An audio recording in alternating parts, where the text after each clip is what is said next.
Blog Talk Radio. Writing your book is the easy part. Promoting your book so readers can find and purchase it is the hard part. Welcome to the Author Chat Show, hosted by author-publisher Lynda D. Brown. Follow us at www.facebook.com/authorchat. And to contact the show to promote your book, contact me at theauthorchatshow@gmail.com. Stay tuned and listen to today's show.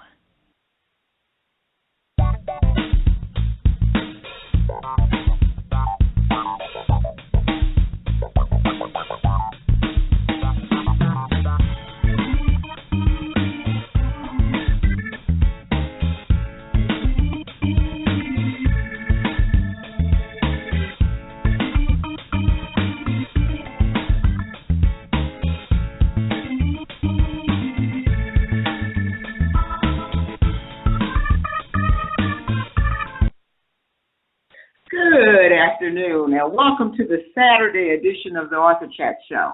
I'm your host, Lynda D. Brown. My guest today is author Bob Wheeler.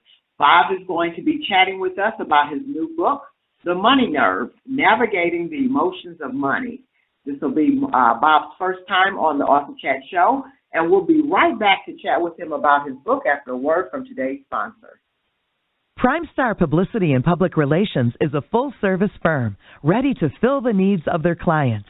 Owner Helen Cook has more than 32 years of publicity, public relations, advertising, and marketing experience, and she focuses her professional talents on working with her clients' strengths to create customized, strategic campaigns, whether their needs are great or small. Radio, TV, print, internet, publicity, marketing, creating a social media presence, branding, client positioning, author tours, speaking events. These are just some of the services PrimeStar provides for their clients. For a complete list of services and other information about the company, please visit our website, www.primestarpublicity.com, or email Helen at helen.cook@primestarpublicity.com, or phone 903-654-0938. PrimeStar's home office is located in the Houston, Texas area.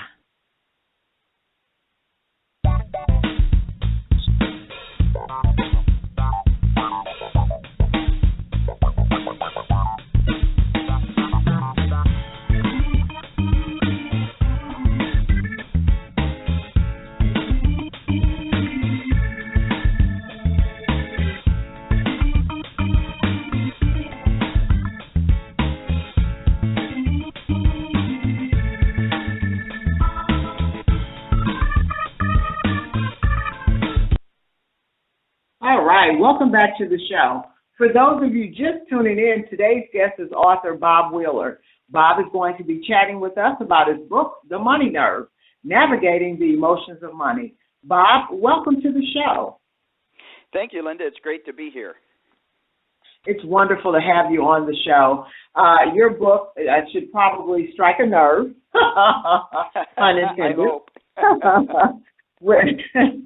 With most of my listening audience, myself included. I have a very unhealthy relationship with money, basically, because I just don't have enough of it. Exactly. So it's going to be very interesting to hear what you have to say about our emotional ties with money. But before we start talking about the book, why don't we get started with you telling us a little bit about yourself? How long have you been writing, Bob? Well, I have, in terms of writing books, that's relatively new. I actually did a lot of writing and do a lot of writing. I've done stand-up comedy. I've done acting and sketch comedy, but I've also been a C.P.A. for over 25 years and do a lot of talking and working with people when it comes to money and all that good stuff. And the book came out of just a series of conversations and personal journey, and I decided it was time to put it out there. Great, wonderful. Now, comedy and then and also a CPA. Kind of a weird combination. How do you make that work? Well, I have to have both sides of the brain working. I enjoy the analytical, the financial. That's always just been something that comes easy to me. And I also enjoy the creative aspects of life. I enjoy making people laugh, and I need to feed that part of my soul as well. So for me, it's a good balance. Wonderful, wonderful. Now, have we seen you on anything, network TV? Mostly commercials, stuff like that. So a lot of independent films in L.A., but I don't know how far they went. Okay, wonderful. That's awesome. As an author as well, and I'm like you, I enjoy making people happy, so I have no problem laughing at myself so others can laugh with me. Exactly. I think that's very healthy. Life's too short to not be able to laugh. Absolutely. And you know what? It makes you feel better, too. It just keeps us young, and it just makes us feel better. Absolutely. I mean, I think life is about attitude, and making the best of what you've got and working on making it better, but keeping that positive attitude of life is good, I'm grateful to be here, and I'm looking forward to what else is out there. Exactly. I 100% support you in that thought. That is so incredibly true. Now, tell us about our emotional ties with money. Tell us, I know you said you've been chatting with friends about, money. Tell us how the book came about. So basically, the book came about two different trails got me there. One, I was doing my own personal journey around money because as I became a CPA and I was making really good money, I noticed people around me that were maybe making less money or seemingly had less options were in a much better financial shape than I was. I was constantly in debt and not being able to make it come together. And so I started to look at why was I sabotaging and really looking back and tracing back beliefs that I had grown up with, certain decisions that I made. So I had that going on. And at the same time, a lot of my clients, when I would do tax returns, they would turn into therapy sessions because people felt like they could trust me. And so, people would be crying, telling me stories. And I had one particular client telling me that her family told her how stupid she was around money and how she was the only one that didn't know how to take care of her money. And I was shocked that her family was so adamantly convinced that she was the only one that didn't know how to do this. And when I told her that pretty much everybody in the room that we were sitting in, probably 2 out of 3 people had really strong financial issues, she was shocked. And she was relieved. And what I realized from that was so many people walk around with financial shame, and nobody talks about finances. We all try to make it look like we got it together. We don't want anybody to see our weak spots. And I really wanted to start this conversation to get people to start letting go of the pretense and the stories and start just stepping into their truth and then going for what they really want instead of staying with the story that they're not capable, that they don't deserve it, and really let people just go for it. Exactly. I bet you that was really emotionally eye-opening for that young lady because I so know how she feels. It seems, Bob, like and people always tend to associate your lack of money with your lack of will to go out and actually make money, or like you're lazy or whatever, and that's really not the case. Do you find that a majority of the reasons people are having issues with money is because our salaries, the wages are stagnating? They're not really growing like they used to back in the 70s. Well, I think that's part of it. I think a big part of the reality is that the media tells us to spend and don't, have instant gratification, don't delay, and most of us spend beyond our means. And so as soon as we get the raise, we think of 10 ways to spend that same amount of money.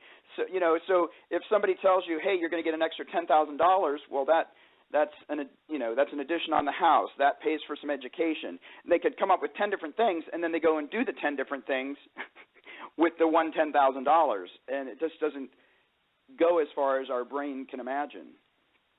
Right, that is so true. So in your mind, other than that, what are some of the biggest mistakes people make when it comes to their money? Well, I think one of the biggest mistakes is that people don't get informed.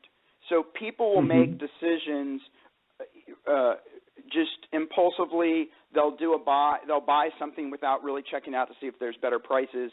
They'll just sign up with something. I had a client who, even though he's been unemployed for a while, he got working again, but he hangs with a lot of people that are very wealthy.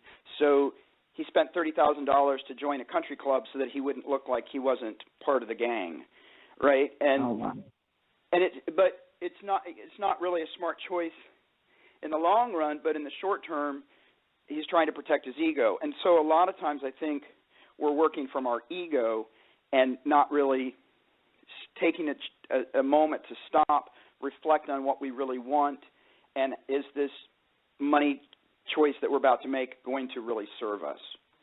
I was chatting with a coworker on the way home last night, and she said something that was so profound, and I said, oh, wow, I actually have a money guy coming on my show today, so I'm going to run this by him, something that she quoted me. She said she heard someone say that poor people buy what they want and then beg for what they need. Do you find that to be true? That's interesting. You know, there probably is some truth to that because, you know, at the end of the day, when we really need something, we're going to find a way. Most of us are going to find a way to get it. And I do think a lot of people, you know, a lot of times they actually say, I've heard that wealthy people and really poor people have a lot in common because they both have nothing to lose, right? Because wealthy people can buy their way out and poor people don't have any options anyway, so why not take chances? Right.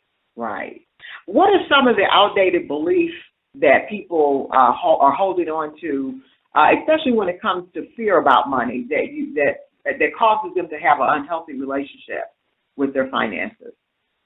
I think there's a few big ones are I'm not smart with my money. My parents told me I didn't know how to do it, so therefore I can never learn.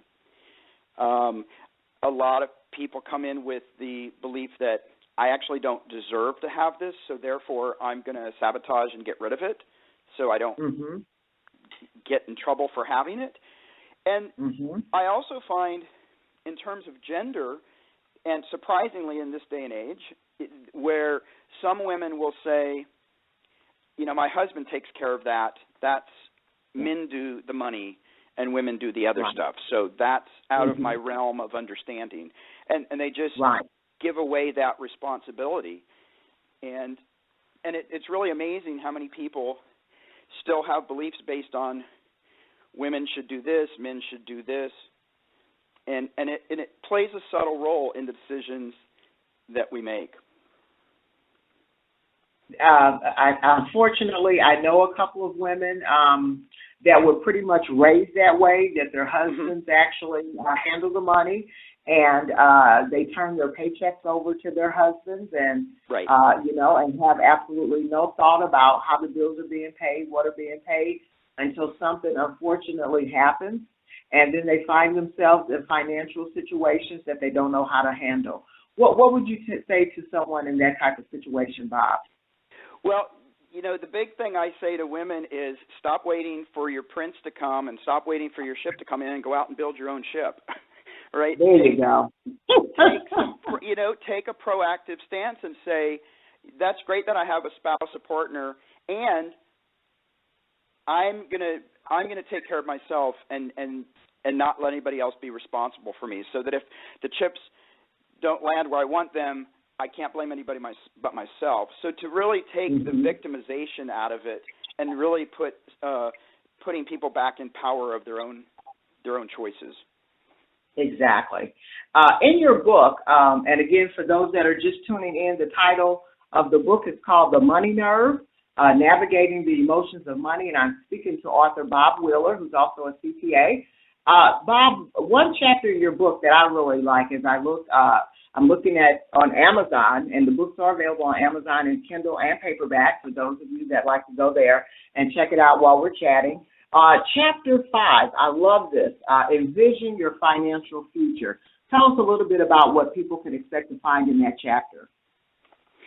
Well, the thing for me is if you don't know where you want to go, if you don't have a destination in mind, you can't just hop in the car and it's going to take you there. So for me, it's really an important thing of trying to figure out what is it that I want? What do I want for me? Do I want to get a degree? Do I want to have more money to travel? Do I want to have an education for my children? Like, there's no right or wrong answer, but it's where do I want to be? And so how do I start to envision that and then turn around and make it a reality? So a lot of times people will say, oh, I have this dream, and I have this dream, and I have this dream. And it just stays a dream because they don't set a timeline. They don't actually look and see what the ingredients are to make that happen. So it's really important to be able to envision what you want, not what everybody else wants or what you think your parents want or what you think your kids want. And then really look at what does it take to make those things happen. I jokingly say this is sort of magical. People, when people see a magic trick, they say, wow, it's so magical. But a magic trick isn't really magical. It's really just doing all the logical steps to give the appearance of magic. And it's the same thing with envisioning your goals in figuring out what are the steps that I need. Oh, I want to have a music studio in my house. Well, I need a sound system. I need the space. I need a computer. I need a musical instrument. And actually figuring out all the components and then setting a timeline and figuring out what the dollar amount is to make that happen. Right. Do you think because people are living basically paycheck to paycheck, that they really just don't even, because they're struggling to figure out how they're going to pay this, how they're going to take care of this, that even thinking about the future is just so out of their realm? Do you think that's what part of the problem might be? I think that people use that as a reason to not deal with stuff.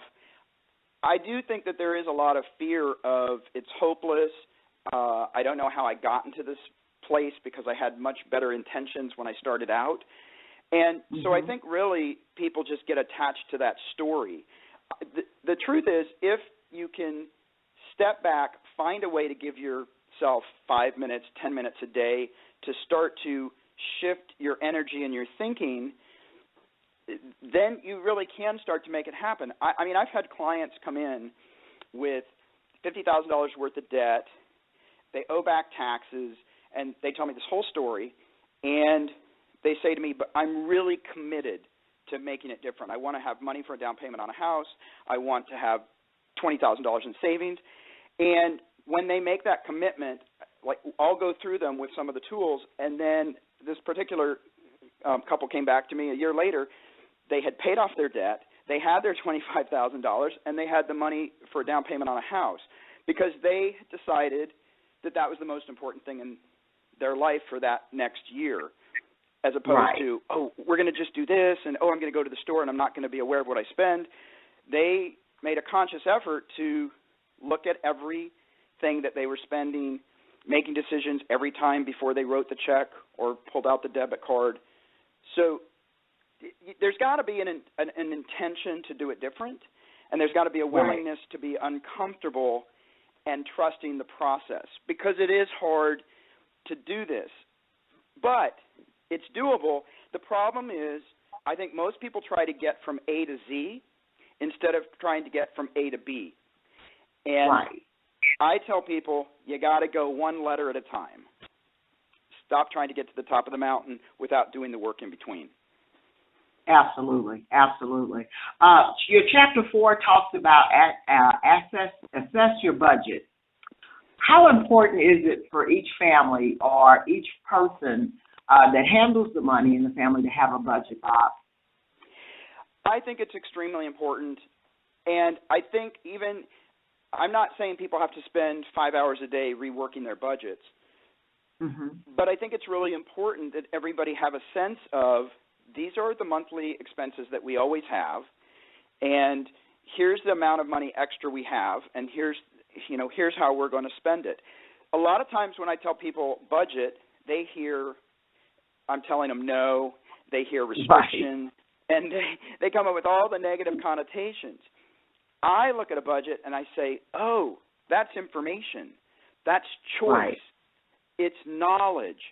So it's not about putting on the budget what you don't want to do. It's putting on the budget what you want to do and then figuring out how to shift the priorities to make each of those things come to fruition. Wonderful. I'm going to kind of put you on the spot here. Okay. I'm another friend, and this is why I like to interview authors with knowledgeable information in their books, not just fiction books, which are fine, right? But books that can actually assist you and add value to your life. I was chatting with a friend that was blessed with $10,000, and she's looking for a place to put the money to invest for long-term growth. For her two daughters, one 14, one 8. So we've discussed CDs, we discussed money market.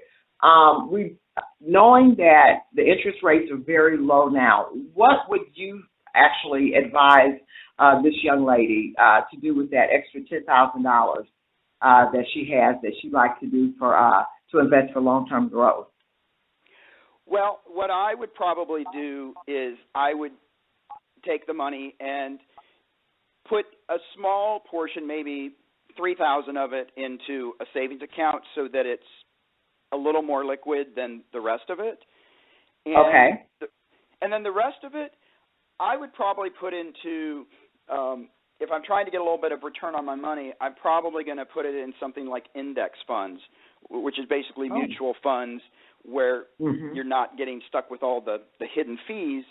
And basically, it's investing in stocks and different types of investment, but it is a variety of different things to help minimize risk because you're investing in pharmaceutical or energy and different types of things so that they all help keep you from going too far into something that loses you a lot of money.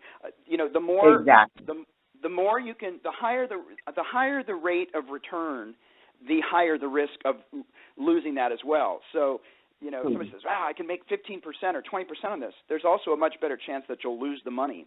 That's the reason you get the higher investment. So you really want to do something that's going to not put it at extreme risk. Exactly. And that's exactly what she was looking for. Something relatively safe. Has no problem with a bit of risk, because like I said, this is just like a financial windfall that fell her way. So it's totally out of her family budget. It's just something for her to put aside for her daughter. So I agree with that because that's kind of what we discussed, making sure that you did mutual funds was actually, so I have to pat myself on the back. That was something that I kind of mentioned to her. Wasn't real thrilled with CDs because the interest rate is so low. I think it's like, 1% now that you might be able to get for return on the CD? Yeah, it's so low, and some of those CDs you lock in for 30 months, and you pay a penalty if you take it out. It's just, right now is not that, unfortunately, there's just not a lot of money in just putting things in the bank. Exactly. Bob, do you see on the horizon, if you can put your financial guru prophecy cap on, do you think another financial crash is inevitable? Do you think we might be okay for a while? Any thoughts on that? I really think that people have short-term memory, and I think what we do is we continue to cycle back to we take risk, it crashes, we recover, we learn from our mistakes, we get cocky again, and then we just do the cycle over again. I think eventually the markets will crash again. When? I don't know, but it's just the nature of investing. There's just different cycles, and I think there's also a lot of manipulation with all the financial people out there, and with computers. There's so many different games that are played. So, for people that like to go out and just play the stock market, I'm not a big fan of that, because I say if you're you have to use that money and know that if you never see it again, you're willing to part with it, because that's when you play the stock market like that, you're basically gambling. But certainly things, mutual funds and investing in numerous different things where you're minimizing the risk is where I think is the best place to invest. But I certainly think we'll probably see another crash at some point. I just think it's for a lot of people, the stock market and the market is really just a game. It is. That's all it is. It's just a game of chance. Yeah. And it just amazes me how many people actually put a lot of their livelihood into that, trying to, it's just like going to a gambling casino. Right. That's exactly what it is. And I remember when I graduated college, my brother-in-law said to me, don't play the stock market unless you're willing to lose it all. Only put money in that you're willing to lose.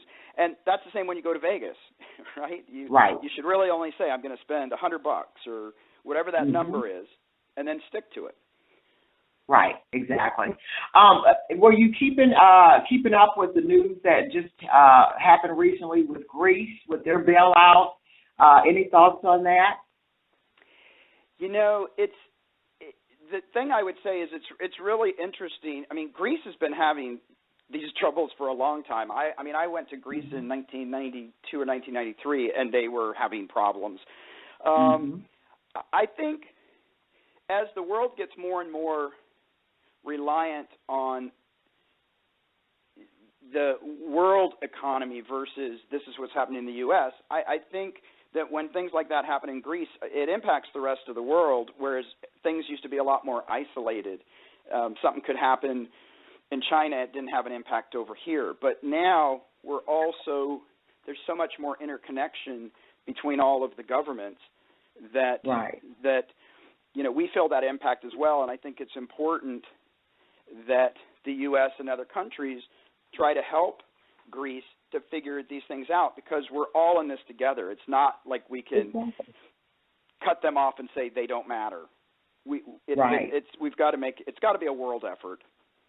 Exactly. Recently, and I found this very interesting. I actually did posted something about this on, I believe it was LinkedIn. Recently, Texas Governor Greg Abbott, I don't know if you heard about this, it was on CBS News, I think that's when I first heard it, actually went to New York, to the Federal Reserve, and requested the gold that belongs to Texas. And he wanted to return it back to Texas and keep it close by in case they had need of it. Your thoughts on that, and also about actually purchasing gold as a hedge in case something happens to the dollar?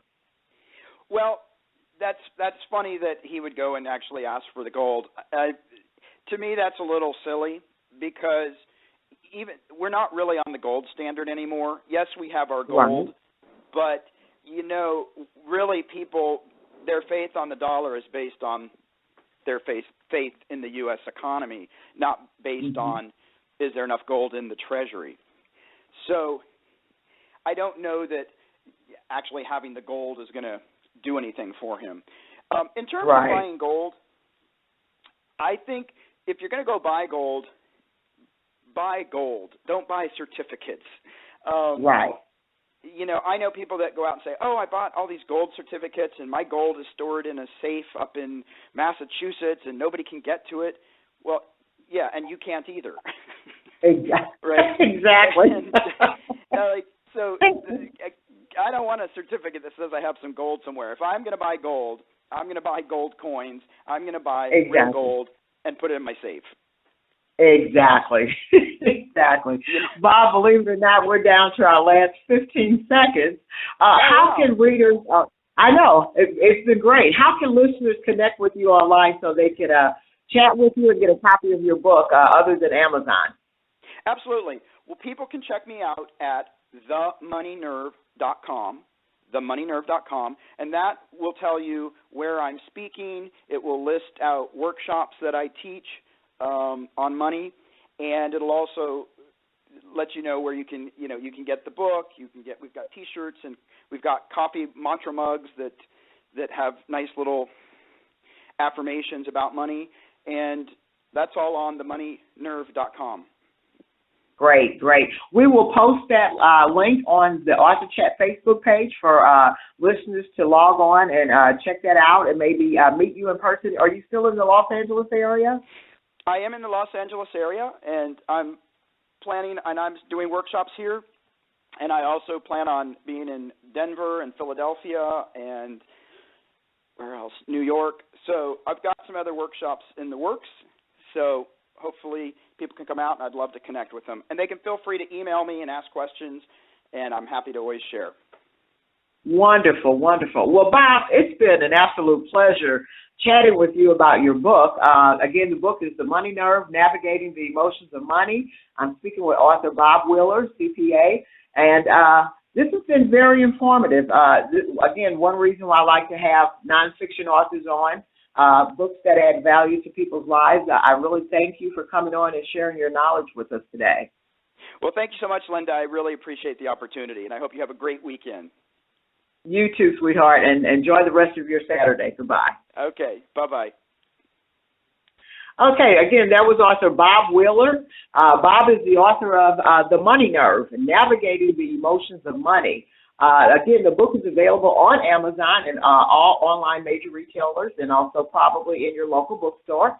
Always remember, if there is a book that you'd like to get and your local bookstore does not have it, always ask them to order it for you.